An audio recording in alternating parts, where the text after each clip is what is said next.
Cool. So, Kassie, what's going on? Thanks for coming on. It's a pleasure to have you here. Thank you. So appreciative for the opportunity. This is pretty cool. Oh, I'm just look. Don't try to make me out to be like some crazy I'm not some crazy media show. I thought it was pretty rad that I heard a little bit about how so involved you are with like motocross, the behind the scenes stuff, which doesn't get talked about a whole lot. But for the people who don't know who you are, give us a little bit of info on like your background and how you got kind of like started into motocross. Sure. So my name's Kassie Thibodeau. I'm 22, Maine. Started racing dirt bikes and snowmobiles at the age of 5, and fell in love with the sport instantly.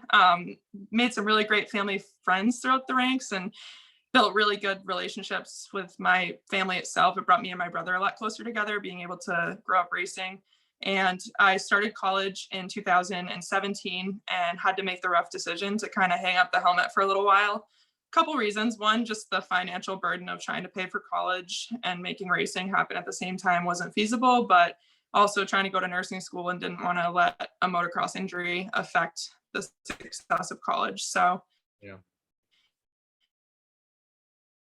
when like mental weird to college just transition, and Dan so volunteered and headed to the track, and kind of the rest is history. While we were like loading brush into the bucket loader, he had mentioned that he needed someone for the 30-second board for the Verb Classic that was coming up, which of course, like any little girl's dream growing up is to like be the 30-second board girl. So started out doing that and just was very blessed to have been able to learn some other positions in the industry through the Stewart family. And I'm now more focused on like the race operations, trackside scoring, sign up end of things, as well as kind of helping and assisting lead the Maine motocross series, which has been a really, really cool project to be a part of.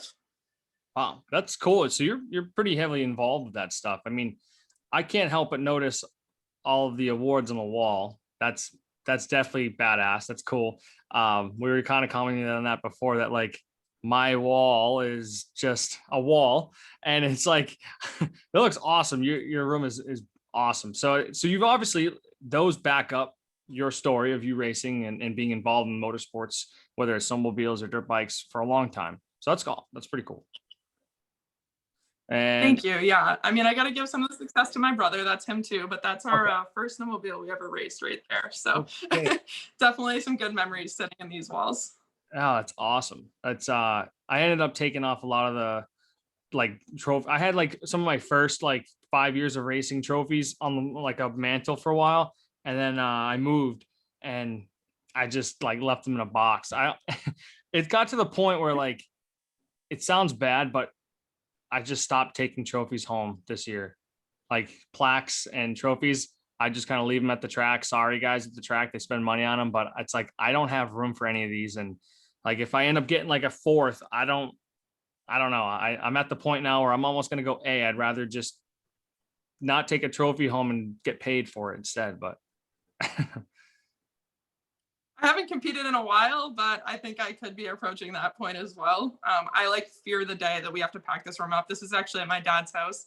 And I like know the day is going to come where I'm going to have a house of my own, and I can just like feel the emotions already having to get this room cleaned out, because I just feel like looking at the little like placards and the little logos are going to be emotion triggering, but all good memories, which is pretty cool. And that's kind of my favorite part about the sport, is getting to grow and meet all the people throughout.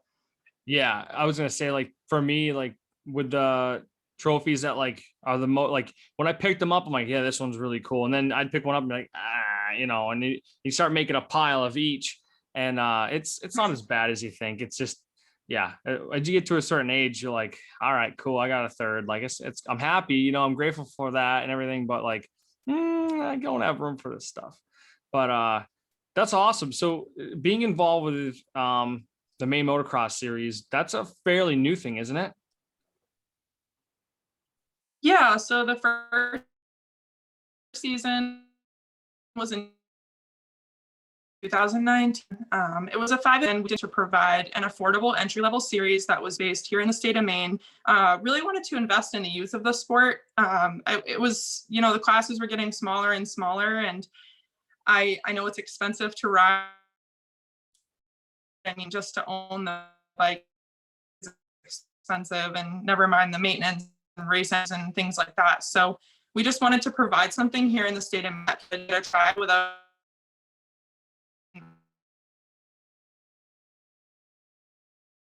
and our past fiction experience as well. It kind of was the first scoring and leadership position I had had in the sport. I had worked under Ruth Peppoon for 3 years. She taught me so much. I'm forever thankful for her, but she retook her position with NESC, and that kind of gave me the wings I needed to kind of soar and give it a shot myself. And the first year was awesome, and we've just been exponentially growing since, which has been really awesome to see. Yeah. And it's funny how you said like to help grow the youth of the sport. Travis Stewart and I and his family were talking about that, where they're like Patrick Moto and themselves, and they're trying to branch out and work together with people like yourself and different organizations to grow the youth of the sport. And I just remember being, at least like when I was like 4 or 5 or 6 years old, like there was always some sort of young generation of kids racing. I mean, I see it more and more now, but sometimes you see only like 8 to 10 50s on a gate. It's not like, because again, I see like that many people on 50s on the gate, but I can see like 1585. So it's like, I mean, I don't know, like if it's supposed to have a continuous like full gate of 50s, or, I mean, obviously we want to see that. But I mean, as far as when I was growing up, I always remember it being quite a few kids. So hopefully it's getting better. And I think everyone's starting to do a better job in New England as far as like trying to introduce the sport and find a more financial, like not so much of a burden financially wide, financially. Whoa, I promise I could talk, but It's honestly so true.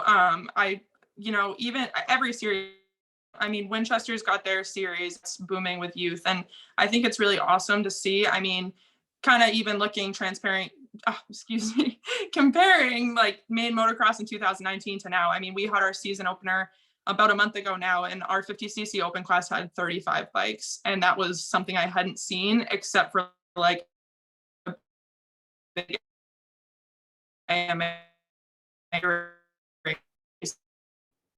in a really long time. It was just competition, which was also out there like coming up to sign up with mom and dad, emphasizing like, oh, this is kiddo's first race, like we're so nervous, and letting them know like, hey, if you have any questions, come up to the office, but to help. And seeing the little guy or little gal even just so pumped to be at their first race is like the coolest thing to watch. I get so excited.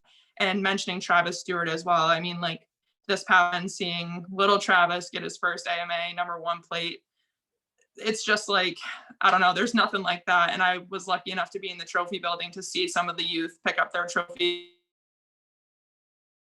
smile on their face. We talk about those moments, but that's really one of those priceless moments. that's awesome.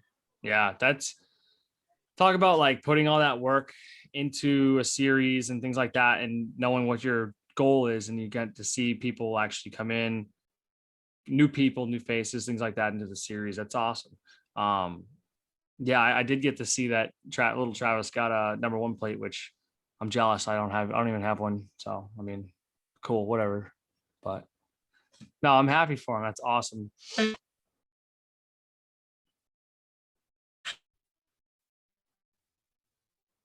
You losing service? There you are. Kassie? Yeah, I think. I don't think it says I have 3 bars right now. So Okay, it's been in and out a little bit, but okay. we're all right. We're all right. And just kind of piggybacking off of that is like, while the focus and stoke can be for the youth, seeing our A class, honestly, and every in between, like I don't want to hyper focus on the professionals or the kids. I mean, throughout the ranks, we've got some really awesome families, really awesome people. But I think, to have a gate drop of 35 50s taking off and watching that, and then later that afternoon with the split schedule, getting to see like super fast dudes out there like Justin Turk, Cody Williams. We've had the pleasure of having Mike Treadwell come out for one of our races. Josh Burcham, who went out the following couple months later and qualified for, I believe it was 3 outdoor nationals in a row. I mean, to have those names coming and like running our series, I just think that that speaks to the testament of what we have to offer. I mean, we've got that 100% pro payout, and we've got stiff competition up here, and it's just an awesome, diverse series that I'm so proud to be a part of. Yeah, I've been meaning to get up there. Nico Akaris was giving me a whole bunch of crap on Friday. He's like, "Where are you?" I said, "I'm home. What's the matter?" He's like, "Why aren't you here? You should be here right now." And I'm like, "No, I had other stuff going on, and I'm committed to racing the spring series for NESC." So I was like, "Dude, I'm bummed. I want to come up and race, but not happening, dude." And he's like, "Yeah, whatever." You know how Nico is. He's just, Yeah. he misses me so much, and he's just torn that, I'm not able to go up and see him. So, oh well. Well, lucky enough, we have 10 rounds this year, and we're only approaching round 3 this weekend. So plenty of time to hit one. Yeah. I'm thinking once, I think the last race for NESC spring is like July 4th, which is MX 207 round, the 3rd and 4th. I'll be there for that. And then honestly, after that, I'm just going to be focusing on getting ready for the RaceX main event. So I'll be at 207 often. So for sure, I want to hit up a couple of those not races, Racer X, but the races for the Maine motocross series. Man, Yeah. I promise you, I'm not normally like this. It's just, I think it's been a long day. It's okay. It's the heat. Can I blame the heat for that? Totally can blame the heat. Oh, geez. Excuse me. It's hot in here. Totally okay. So, I mean, so being involved with the sport, you probably see a lot of highs and lows. I was kind of curious, like, what would be something that you see that needs to change altogether in the New England community as far as like racing and like getting new people in? I know like it's a kind of a loaded question, but if you could like pick one thing that you could be like, all right, let's all focus on this and try to change this or find a solution for it, what would it be? Yeah, loaded question is we can tighten it up a little bit. I know it's a loaded question, but like, I guess if I had to give an example, I feel like, how do we make it more available to people as far as like information goes on how to get involved with a race? Like, okay, you can go on the website all day and find, oh yeah, go to here. This is the instructions on how to get here. This is when the sign up time is, and then practices at that. And everyone's like, okay, where do I go? Like, you know what I mean? Each track is different. It's a lot. I've done it before, when I got back into the racing in 2015 by myself, I was like, where do I go and what do I do? And luckily I had some experience before as a kid going to races, so I had an idea and a rhythm of how I'd go. But anyways, that's kind of what I guess what I was asking. I don't mean to throw a huge question on you like that, but yeah, no, I appreciate you kind of narrowing it for sure. And I think that it's a great question. I actually kind of went through it. I raced my first J Day 2 weeks ago, and I like totally had those vibes. It was like, where do I go? What do I do? Who do I talk to? So I think it's definitely a good question. And I think there's a lot of ways that we could accommodate that. But I think kind of the number one would be, and I try my best to do it at the main races, is like when I catch wind of someone, what I'd mentioned earlier, like, oh, this is our first race, or like a guy coming up and saying like, oh, do I need a transponder? Sorry, I've never done this before. My bad. My number one thing, and I think most places do a good job of this, but it's like a genuine offer of, if you have any questions, let us know. I think that as riders, I always felt super welcome. I mean, at J Day, I was like, hey, what line do I go in? Like, and I asked a random girl and she was like, oh, right back here. I think that the riders are really good about helping. I feel like things aren't super hardcore. They're like, dude, figure it out, which is nice. But I just think as a facility is just making sure to genuinely put forth an offer of, hey, do you have any questions? Like, does this make sense? I mean, even some people like, oh, I have a 250. What classes can I run? And just not passing judgment in that. And I'm not saying it's something that does happen, but just making a conscious effort of, I've even caught myself sometimes being like, oh, 250A, like, but, and I don't mean to be like that, but it's just like easy to forget that this is someone's first time or second time, or even a third time. I mean, it takes a few races. And like you mentioned, every track's different and everyone's got a different process. Is just providing that support, answering those questions, offering our help. I think that those genuine offers can do a lot for the industry. And that's something that I always try to put my best foot forward with. And I have awesome staff to work alongside with who are so cool when it comes to stuff like that. And if someone doesn't know, they're super willing to be like, hang on 1 second, let me go grab someone and see if I can get an answer for you. Yeah.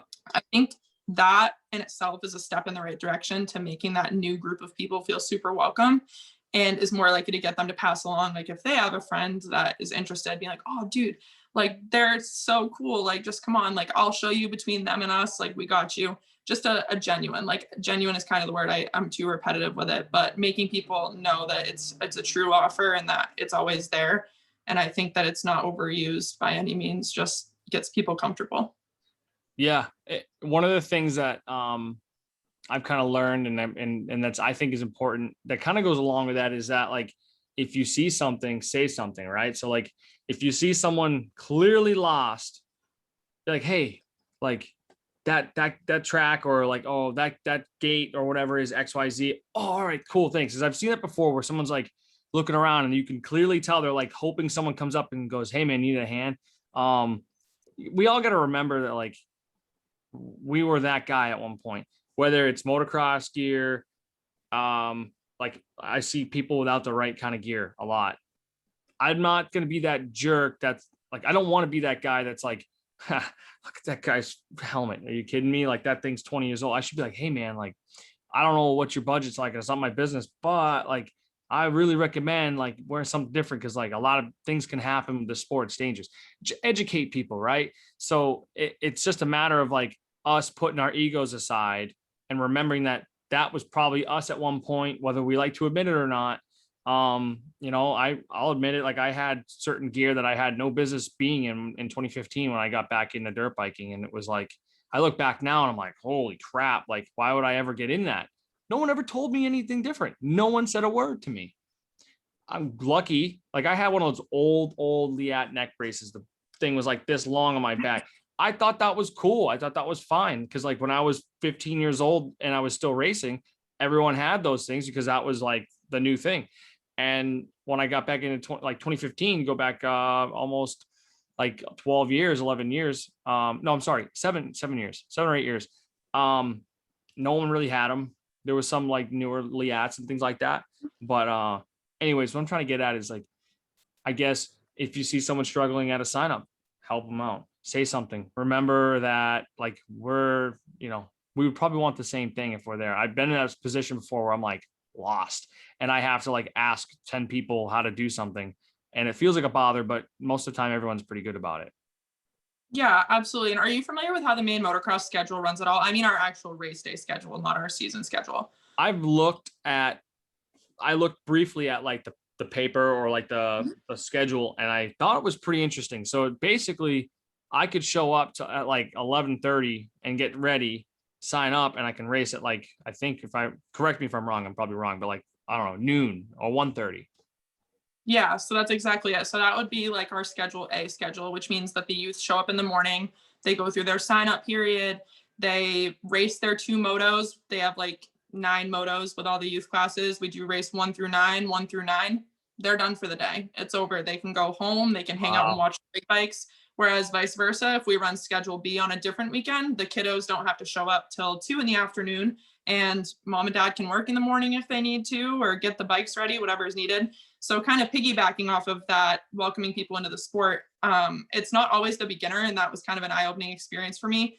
When we had our first Maine motocross race season, there were a lot of people who were seasoned MX people that I grew up racing with who showed up and were like, wait, so what time do I need to be at the gate? What time's my sign up at? So not to say that like it's not just the people showing up for the first time either. And I think that's why the moto community is so awesome when it comes to that, is because it's not just the new people that have questions. I mean, sometimes if we need to cancel motos halfway through the day and cut them or things like that, I mean, everyone helps each other out, like, hey bud, we're cutting laps for the next moto, things like that. Yeah. Just having each other's back is the best thing we can do for each other. And that's why I'm so proud of this industry, is because I really do feel like, I mean, you've got your intensities, you've got your championship battles that are happening, and you've got, your little bit of beef here and there. But overall, I feel like we're a pretty close-knit community that helps each other out on race day when there's any sort of questions. Yeah. I think that's I just don't know why I didn't really realize it before, but that's kind of like a game changer as far as like getting more people into the sport. Like that's never been done. I don't, I mean, maybe out west they do something like that. I don't know. Doesn't matter because we're not there. Like in New England, as far as growing the sport, that's sick. Like that makes so much sense. Like, okay, my son's 4 and he has to race, he's going or he wants to race Saturday. I can work the 4 hours in the morning still. Boss isn't pissed off that I'm not here. And I can still get to the track in time to race. Oh, that's cool. Okay. Yeah, it's really cool. That was all Dan, and when he Yeah. came with it, I was like, at first I was like, wait, what? But then when he explained it, I was like, that's kind of cool. And even for the dad and the kid that race, it's awesome that during the kids portion of the race day, dad and mom can focus on the kid, get him through his 2 motos, Yeah. all eyes on him. And then later in the afternoon, he can go get his gear off, go swimming with his friends in the little pool in the pits. And then dad can go out and focus on his motos and get his best work in because he's not worried about running back to the start line for his little person skate drop. Like it really gives you your own independent race day, which is another thing that people have really raved about and thought it's really cool. Yeah. I mean, what's enticing to me is that like, all right, I'm like 2 hours from maybe 2 hour and 20 minutes from 207. Let's say there's a race there, but I don't have to be there until like 10. I don't have to wake up at 4 in the morning to get there for a decent time or whatever. That's pretty cool.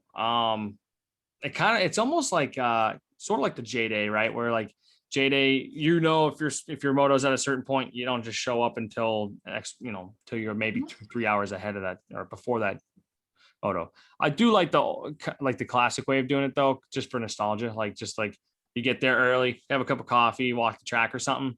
But I do like that, and I don't know. I'm gonna keep repeating myself, so I'm gonna shut up. But I do like it. That's cool. I definitely want to get up there for sure. July 4th, I'll be up there for the last NESC race, and then after that, I mean, I'm gonna chill out. I told the girlfriend I would do less racing in the fall. I promised her that last year because I did all of the races for NESC last year, and that was tough. Yeah. Grind. So she was like, "Yeah, no, I don't know, man." She's like, "I don't think this is gonna work out." I'm like, "All right, all right." No, gotta keep the home life good. If Dude, you anyone gotta balance listens the to Paul, home it's all life. about the home life. Yes. Yeah. And we, we want to kind of go here and do this and do that and, not have to feel like I have to race every weekend too. So I'm looking forward to that. But that's cool. And you've been involved with 207 for a while, like you were saying earlier. The audio cut out a little bit, but you were talking about how you had met Danny Stewart and he had asked you to be the 30-second girl, which is cool. I want to be the 30-second guy. It's a cool spot. I think I asked Danny one. I don't know if I asked Danny one time or not, but no, maybe not. But yeah, I mean, that's cool that like our community is so welcoming to like anybody really. I mean, if you're not a jerk, which I mean, you get your jerks, you get your, like you said, you get people that have beef here and there. I think that honestly comes with the territory. We're racing dirt bikes. You're talking about people who like are competitive. So you're gonna have like egos. You're gonna have people that disagree on things and whatever. But I think it's part of it. I think it's necessary in a way. Oh, completely agree. I mean, if there's no intensity, then I mean that takes some fun out of it. I mean, part of it's the Fine. competition. So definitely won't argue that one. Yeah. So what's the next upcoming race for the Maine Motocross series? So this weekend, actually, this Saturday, we'll be at Heman's MX Park. That's kind of the next step. I've been getting ready for that this week. Really excited. First race at Heman's this year with Maine Motocross. At this point, we've hit all 3 tracks. So the season opener was at 207. Our second round was at Wheeler Spring MX, and then this weekend's at Heman's. So I'm really excited to get over there. I mean, they've got a top-notch facility. I always thoroughly enjoy my time there. So Yeah, that track, I've got so many fond memories of being like a 13-year-old kid on an 85 out there. I'm gonna have to pull up some like some old photos and maybe I'll post them on the page or something like that. But like that track was so cool because it was, besides Jolly's, I don't even think Jolly's was going at the time. I think Marco at the time closed the place down and all that stuff. And that was the only track at the time that was like elevation changes, jumping down hills, jumping up hills. They had the big table coming down down the hill or whatever after the start. Like that place is so cool. Fun fact, I haven't been there since 2007.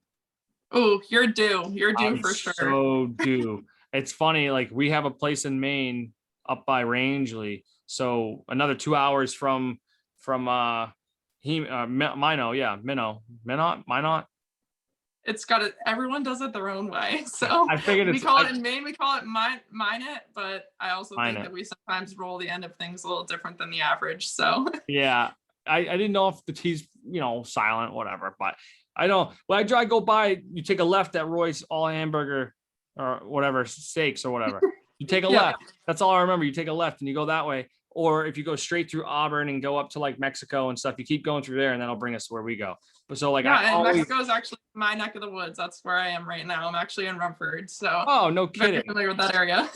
Oh yeah. So I mean, we're over at Toothaker Island, Musliguntic Lake.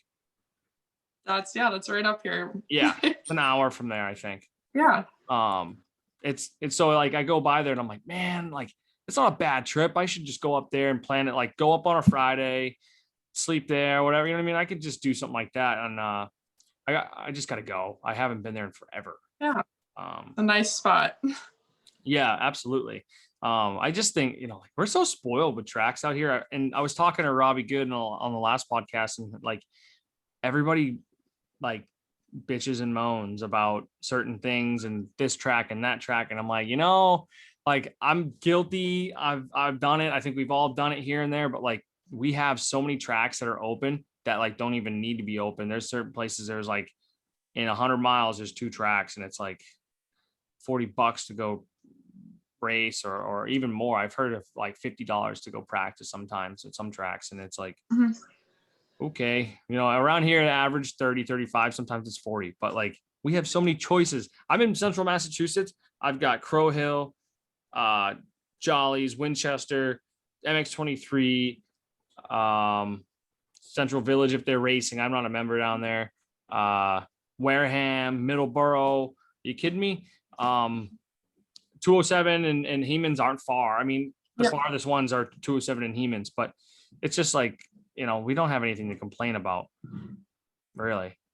Yeah, we're very lucky. And I think that's like kind of a good segue into like another thing that I'm super passionate about is like the eye-opening experience it was for me to kind of get behind the scenes of the tracks, because and not to be the person that's like, you have no idea, because it's okay. Some people don't want to work at the track. They've got other jobs doing other things. But I think in that first 3 months of working at the track, my jaw just dropped.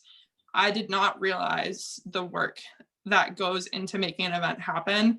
And that's why sometimes like I do sometimes get a little sensitive and wear my heart on my sleeve when people get upset. And sometimes the track is a little too muddy, but we're all trying. And I just think that if there's like one thing that I wish we could just get everyone to do is just like even work a half a race day and just see what goes on, because there really is no job more important than the other. There's no person one more important than the other. It really is just like a huge team effort, and we're like a big chain. And if like one person's link is loose, then like we're all falling apart. I mean, like flaggers, people running the office, the ladies setting up people setting up at the finish line, checking the bike numbers and making the score sheets, the people grooming the track, the start gate person, like everyone needs to be on their A game to make an event go smoothly. And I just remember saying, like, when I first started working there, I mean, we were getting ready for the Verb Classic. I just remember sitting there and watching dump truck load after dump truck load after dump truck load of dirt come in.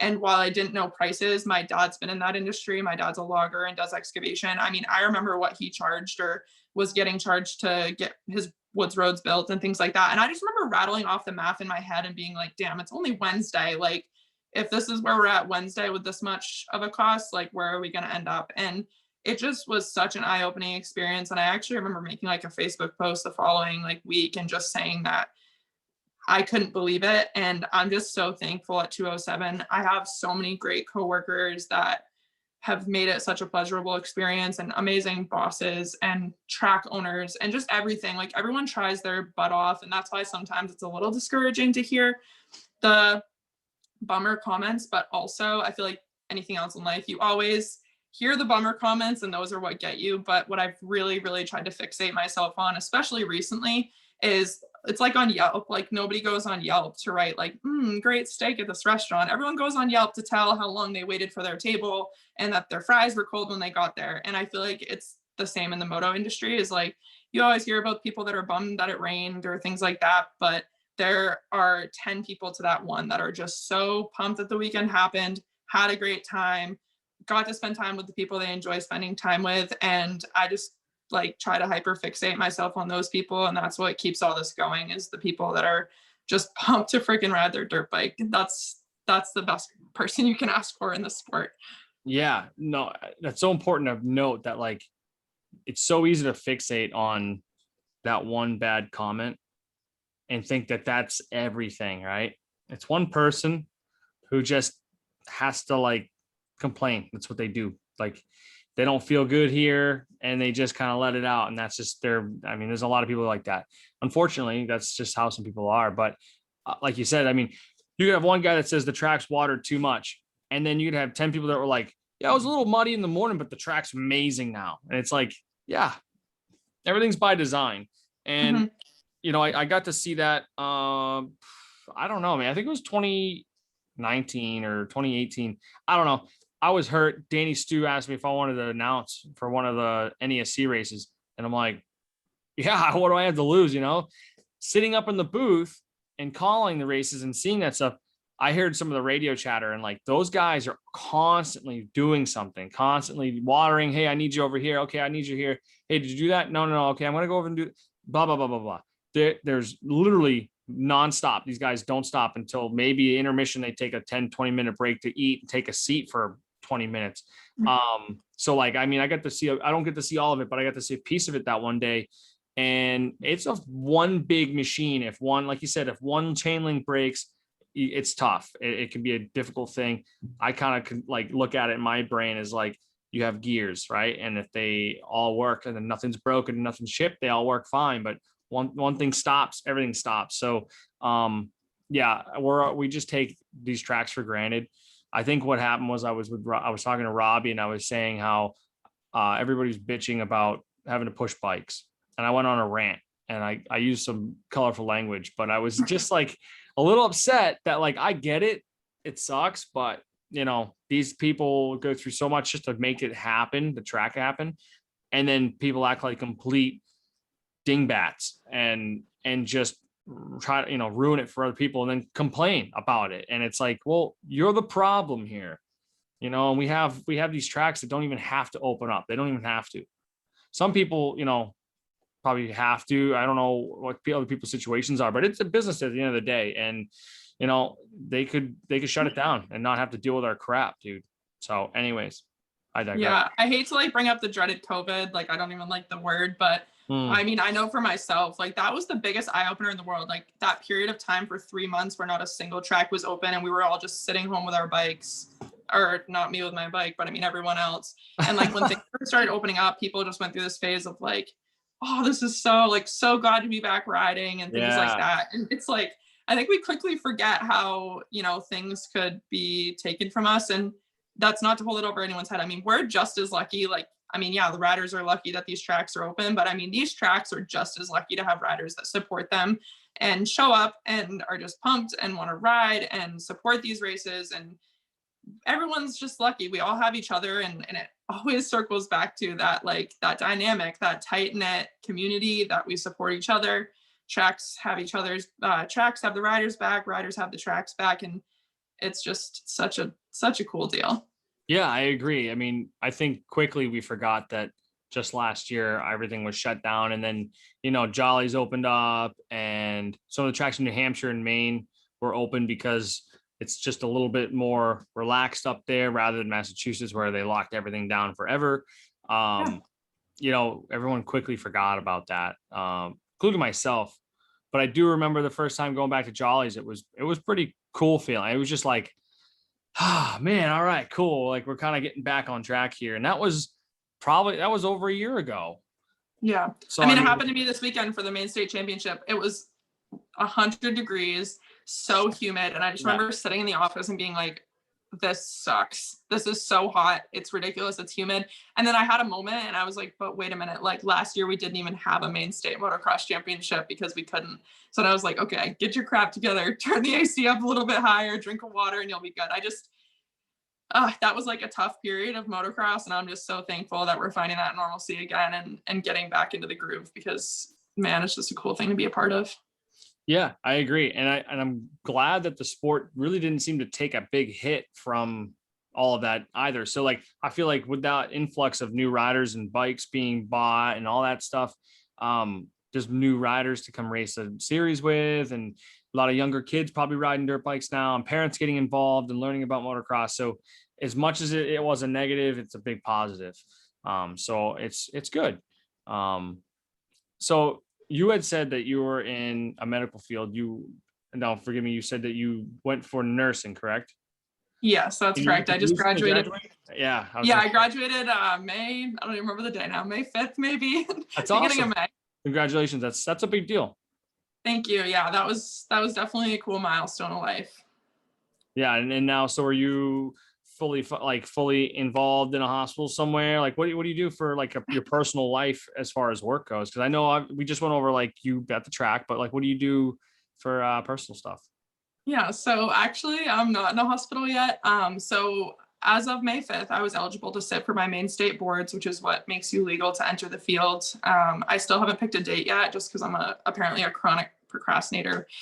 So I need to get on that. But honestly, the plan for now is I wasn't in a big rush to get into a hospital this summer because I wanted to spend the summer working at the track. I actually have a camper rate at 207. I'm there primarily. And my goal this summer, I bought a bike in March, and I just want to chill, ride some dirt bikes, work the races. And yeah, I wanted to really fulfill my like need for chill for a little while. So Yeah. the goal is to start applying for jobs at the end of the race season and kind of see where things take me. But for now, it's just full focus on Moto, which is pretty crazy to admit, but Dude, I don't regret it one bit. that's sick. They're probably, everyone listening to this is probably going, damn, like I want to do that. Like I would totally, I mean, my girlfriend would not want anything to do with it, but like if I could not work for like a season and just like ride dirt bikes and just do whatever, I'd do it. So good on you. That's good. I mean, I think that's important because you worked so hard all those years, 4 years, I'm guessing, right? That's college. Yeah. All right. 4 years of just over and over and over, sacrificing your time away from dirt bikes and the stuff that you want. My girlfriend did the same thing. She did 4 years of college.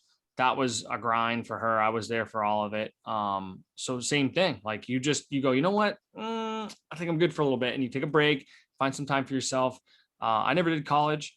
I think I started working, like I graduated like a Thursday or Friday and started working at a random factory that Monday. just as cool. So don't downgrade that. Yeah, I'm not worried about going to college. I was never really like a book guy anyways. I mean, I was more of like hands-on. I'm a licensed plumber now. So like it just worked out. Sometimes I think I should read more like school educational type books, but I'm all right. I ride dirt bikes. Everyone's got their own. Yeah, exactly. And that's kind of it. Is like everyone's just gonna find their own little zone. And as long as you're pumped in it, and like that's the thing, is so many people have been like, what? Like there's so much money to be made in the medical field right now. Like, why aren't you working? And I'm like, I mean, granted, I'm not gonna act like I don't enjoy a good income, and that's not like a thing. It's just that like there's just nothing cooler right now. I just feel like this is me living my like little dream, and like I've got a long ass time to live those big dreams, and it's just a cool phase of life right now, I guess. Yeah, no, that makes perfect sense. I mean, people can say like, oh, well, there's all this money that you can be made. It's like, yes, you also have to realize that's my time spent making that money away from the things I really want to do. And if you have an opportunity now to take time and really just do what you want, I'm telling you, take it, because there's days where I'm like at work and I'm going, man, like I'm not messed up. I didn't like mess up, but like, okay, can I do something different here? Or like, maybe I don't do this job and my job's involved with dirt bikes somehow, or like my brain's always thinking. And, but yeah, I mean, the money's always going to be there. That's the thing. And there's always going to be a medical field to make money. And the way things go is it always seems to go up and up and up. And hopefully the people like who go through college to get an education, to become a nurse, all that stuff, doctors, whatever. I know like doctors have always been like known to make money, but I know the people under them and the people that like seem like they have a lesser job, which there's no such thing, don't always seem to get compensated for a lot. Like EMTs, those guys deal with the gnarliest stuff for like $14 an hour. And it's like second shift, 12-hour shifts, for like less money than flipping burgers at McDonald's. So I just hope that like people that decide to go into it, I commend them, but I just hope that like they get more of a reward or kickback from that, because like my job compared to that is a cakewalk. And I'm not making $14 an hour as a licensed plumber. It's quite a bit more. And I'm not saying that to be a jerk. I just mean it's like that job and behind the, the wheel of the EMT or the ambulance rather is such a gnarly thing. Even working in ERs and stuff.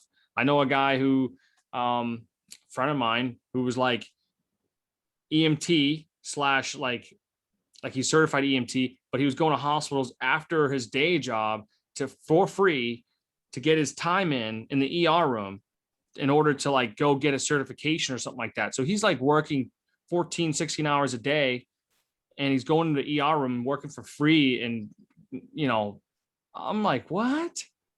Yeah.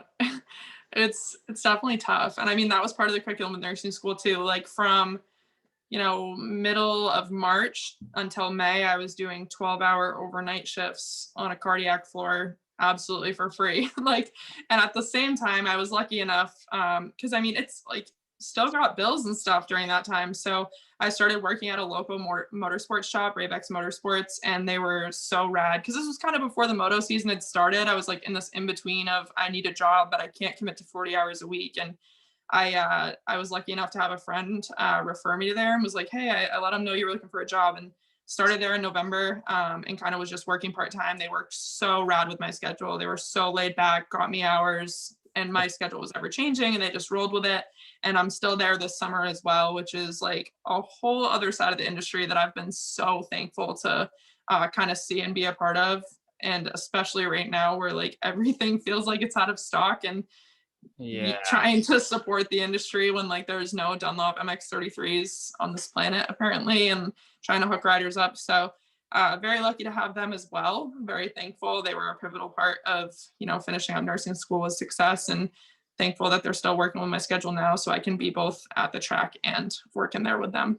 Yeah, no, that's important to highlight. There's like the shops locally.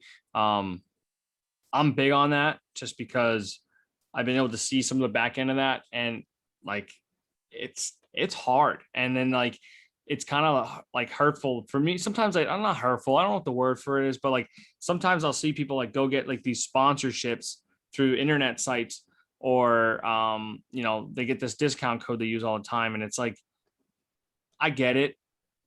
This is not a cheap sport, but like I guarantee you, if you like, it's not hard to figure out and it's not hard to ask. You even ask me, you can the information's free. It's out there. How you network with people and create a relationship and be like, hey, I'll do XYZ for you if that brings you value. If you want to, help me out with a tire every month, like one set of free tire every month, or 40% off tires or something or whatever. And because that at the end of the day, you're still putting money in the pocket of the community and the motorsports industry in our area, rather than, feeding motosport.com, which look, I think we've all probably ordered there before, and it's not a bad thing to have. But at the end of the day, you still want to try to support your local dealership. So that's cool that like you brought up Ravex, and what town are those guys in? We're in South Portland, so we're like just off the Jetport exit, which is super cool. It's pretty accessible, and they do an awesome job there. I did business with them like throughout my younger years, and they always treated me great. And they this year especially, they have like the Ravex Moto team. It's kind of a new thing that they're trying, and had kids apply, submit a resume. What series are you racing? Like kind of giving kids that like important piece of recruitment and like why should we support you, like how can you represent us. And it's just a super cool Dave Carlberg, he's kind of been like the pilot on that portion of things. And we have a full service shop there that they are out straight right now, and like they're really good if there's someone that calls on Friday and is like, hey, I've got a flat tire trying to race tomorrow, can you help us out. They're really good with that. And then the rest of the guys that are there, you know, parts and everything, they just do a good job. We're trying to overnight things when we can, and when we're not finding a sprocket in one place, we're checking the rest of the catalogs to try to get it for them. So Yep.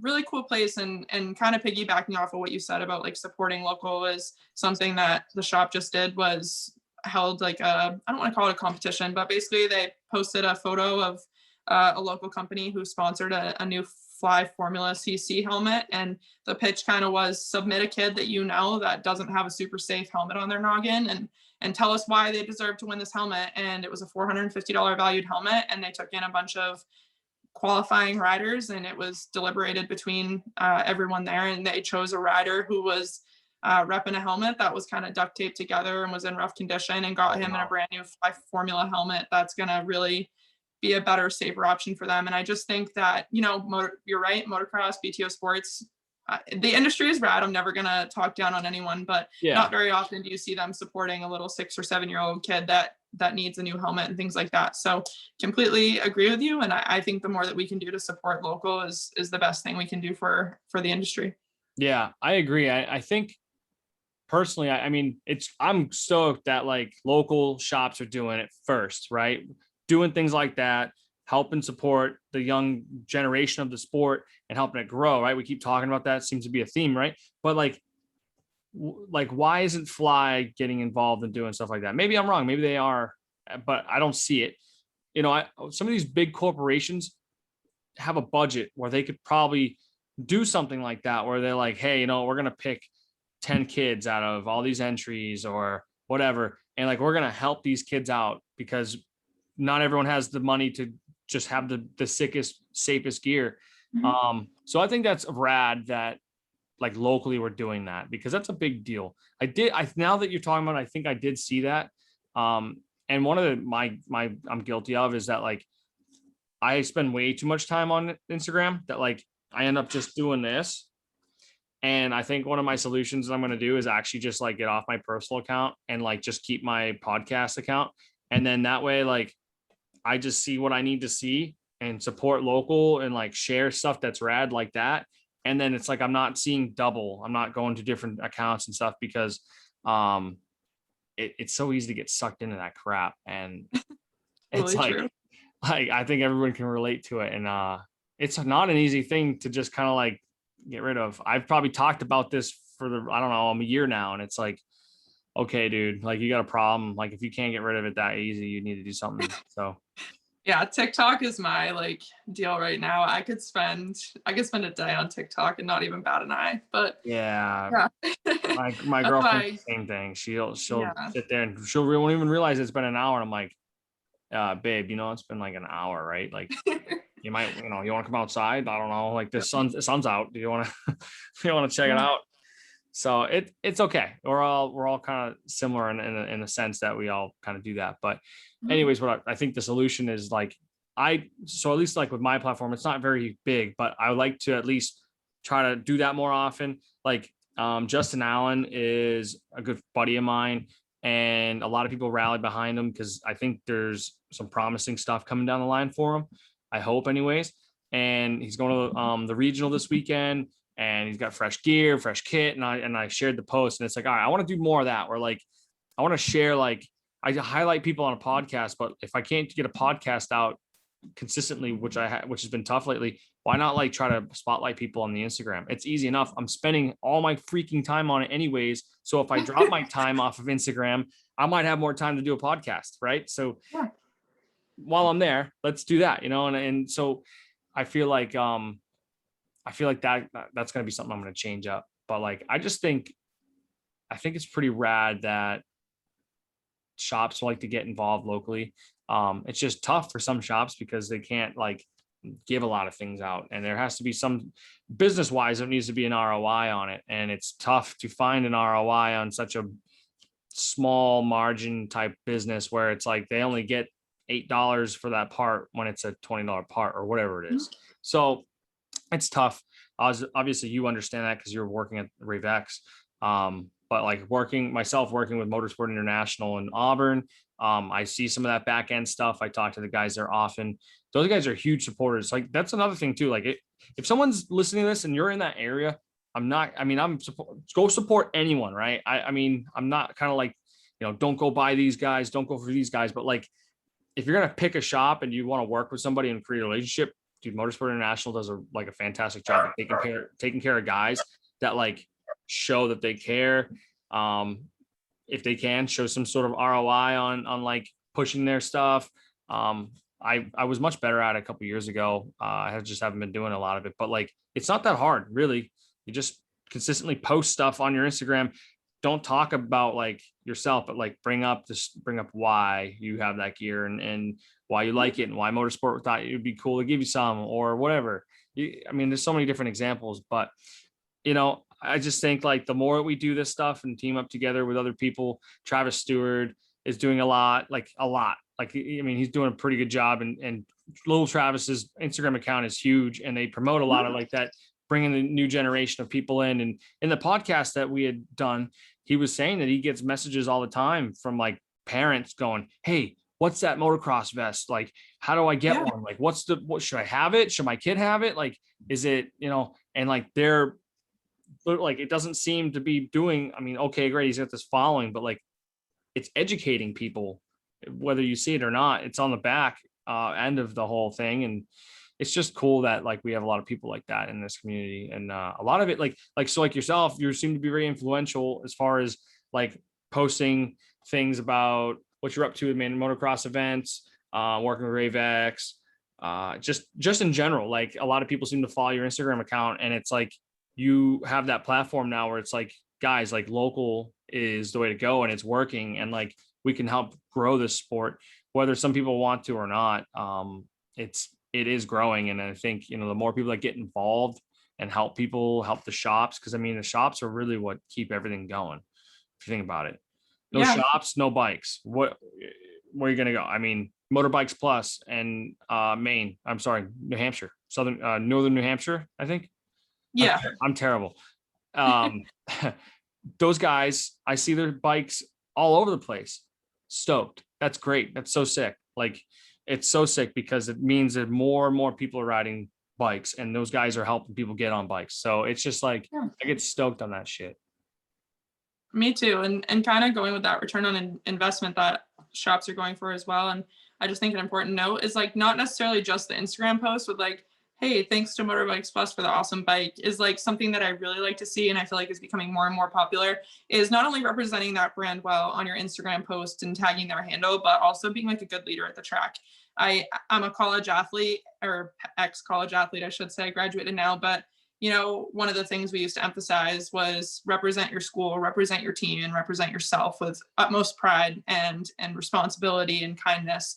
And I think that everyone in the moto industry is doing a better job of like portraying themselves. And like, we all like to have fun. I'm not saying like we need to all sit at our trailers and play card games at the end of the night, but I think that more and more we're seeing those older kids go up to the little kids and toss them a knuckle bump. And we're seeing kids go out on the line or a super mini rider go out and pack the gate for that little 50 rider that idolizes them. And I think the more and more that we see of that, I also think that's like even a better return on investment is to like see a kid repping your brand out there with positivity, kindness, good leadership. And I think the growth of that in the sport is pivotal as well. And I feel like we're seeing more and more of it as time goes on. And, seeing people like Dean Wilson, his little video last year, it was all funny or whatever with Grandpa Earl, but also seeing him take the time to go see a little kid. I know if that was me as a kid, I'd still probably this day, I'd be like, that'd be my party trick is like, oh, guess what, one time. So I just think the more and more time we take to do things like that, we'll also see more growth, because that's, what more could you want than to see good leaders walking around the track? Absolutely. 100%. You're not going to rock Rave X Motorsports on your jersey and then go cuss somebody out and then go kick dirt on someone's whatever. You're not going to, chances are if you're like that, they're not going to help you out anyways. You can run their logo all you want, but like that's the thing, is like, I'm not going to run Rhino Power and then be a complete jerk when they're like, dude, Tyler, we help you out with product. And like, we just keep hearing about how you're just a jerk at the track. Like, what's the deal? That, you know what I mean? It doesn't work like that. And you're right. So I feel like there is a big return on investment when you can back somebody who's a solid person, and that he or she is just like, hey, like, we're going to have fun, or positivity. Like, that's a big thing. There's so much negativity in everyone's minds in motocross, dude. We're head cases. It's not a secret. Like, we are just like wired differently, and that's why we race dirt bikes. Okay. But like, there needs to be more positivity on the gate, at the camper, on your way to the track, on the way home from the track, especially parents too, because I feel like parents put a lot of pressure on kids. And that could be like a whole podcast, because I don't know if it was just the generation I grew up in. I'm sure it's still around. I've seen it recently within like the last 4 years of like goggles being thrown at kids. And like, I'm like, the kid's 12 years old. He's not Adam Cincerulo on an 85, like it's crazy. It drives me absolutely nuts. But like, I know like my best friend, when we were racing, he came off the track. Maybe I understand both perspectives. Dad's pissed because he got off the track early and just didn't do it. And it's New England Regional at Winchester in like 04 or 05. Okay, I get it that he's upset that he came off. Dad took the 85 and threw it at the kid. Because, you know what I mean? Like, now it's a little extreme. I know. I get that example's extreme, but it doesn't mean it doesn't happen. I've seen, just 2 years ago, I saw some kid, he had to be like 10 years old on an 85. Rips. Like, he's not slow. Dad comes over to him after, just rips him up. And I'm sitting there in my chair like, I want to say something, but it's not my business. And like, and I know it's contradicted to what I was saying earlier with you, is that like, oh, you see something, you should say something. At what point do you get involved with a parent's business as far as talking to his kid? Maybe that works. I don't know. But like, I just waited. Typically, I didn't hear anything nasty, but he was just yelling. I'm like, you weren't doing this right. You weren't doing that right. Kind of harmless, kind of not. I mean, I didn't see it for the rest of the day. I will say, if he like started getting really nasty, I would have been like, hey, dude, you need to calm down. Like, Yeah. He's not making you money, dude. I understand you're spending money. Well, guess what? That's what you do with the sport, is you spend lots of money. So I don't know if you thought your kid was going to make you rich or something, but it's people get caught in that trap. The Loretta Lynn trap, the I'm going to become a pro at age 16 trap. It's a great goal and a great dream to have, but you got to have realistic expectations of yourself as well, because I don't know. I mean, we all had that dream, right? I mean, I remember being 10 years old and going, I want to be a pro. I didn't know any better. I was a C-class kid on a 60. I'm going to go pro. All right, Tyler. All right, dude.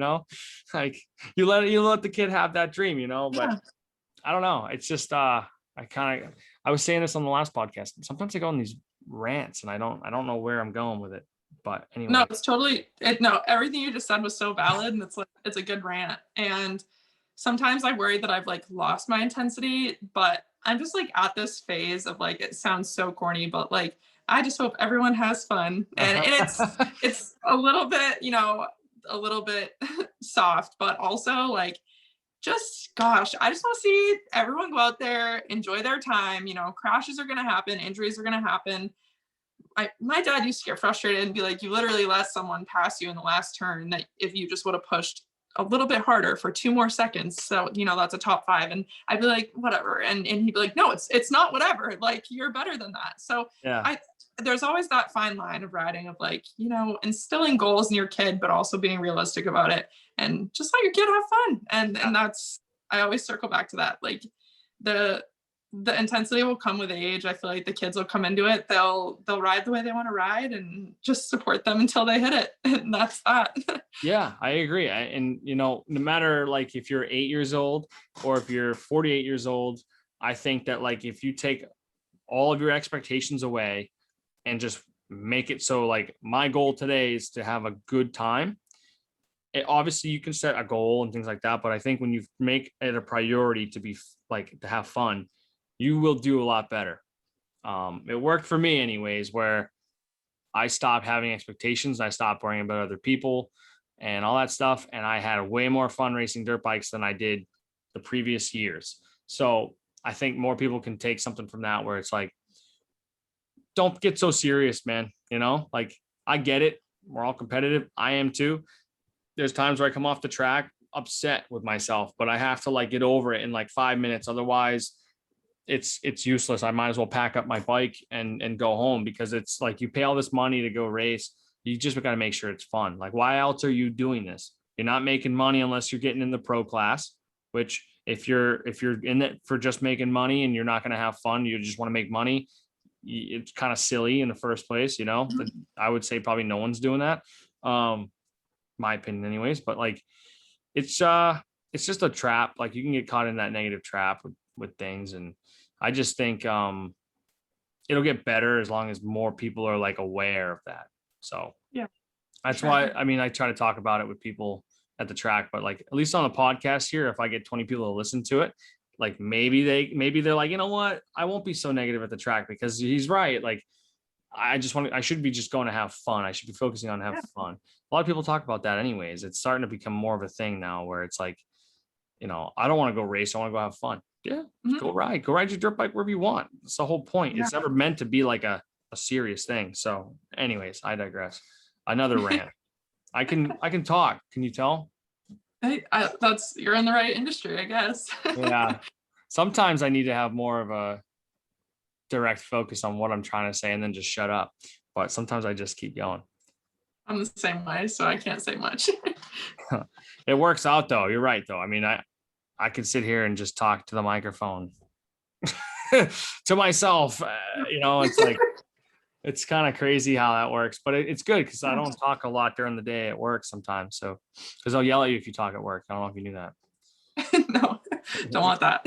Yeah, boss comes around the corner and you're shooting the shit with somebody, and it's, whether you were there for a minute or 20 minutes, it's still the same. So it's like, I gotta talk, man. I gotta talk. I want to talk. But hey, I don't know how, like, it's been like about an hour or so. I don't know if you gotta go, but I know that it's getting late. I don't know if you going to the track in the next couple days? Yeah, I'll be at the track. I'm headed to Hemans on Saturday, and then I'll be at 207 on Sunday. So any bike work? No, honestly, the bike's been sitting since J-Day. That's where it's been. Still mud rate on it and everything. So maintenance is running a little bit low key over here, but that's the program. We're just having fun. That's loose program, dude. I'm all about the loose program. Trust me. When you buy a house, it's gonna get even more loose. Just saying. Yeah. It's yeah. That's why I'm riding this fun train until it finally has to stop. Enjoy it. And it doesn't have to stop if you buy a house either. If you just keep this bike and you just take care of it, don't feel bad. Like, one time I washed my bike real quick after the mud motos at Jolly's a couple weeks ago. And I'm like, I got to tear that thing apart and clean it. I didn't get to for like a week. And I was crying. I'm like, I'm pulling all the stuff off, the plastics off, all that stuff. And I'm like, there's so much crap in here. And I'm still pulling rocks and stuff from Jolly's out of my bike still. I'm hating myself for it, but it is what it is. Yeah. It's clean now. It's good. And like I was saying today, like, I have to clean this bike because if it sits any longer, it just won't. And I'm supposed to ride tomorrow at Crow and like, whatever. So, look, I'm grateful that you came on, and I'm happy. Excuse me. I'm happy that you were so willing to come on and talk about like all the behind the scenes stuff. I'm sure we can get like really like dive deep into it, but I wanted to like just kind of let people know like who you are and what you're involved with.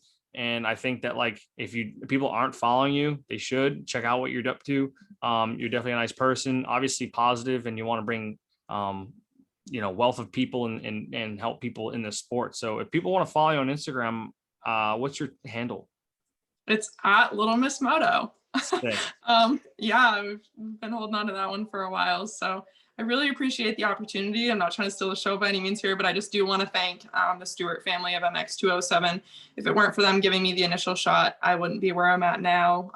And also the other two tracks, Hemans MX, Wheeler Spring, they've been amazing to work with. If it weren't for them, we wouldn't have this series. And I just also want to thank everyone that I work with at all of these facilities. I mentioned it earlier, but I'm going to mention it again.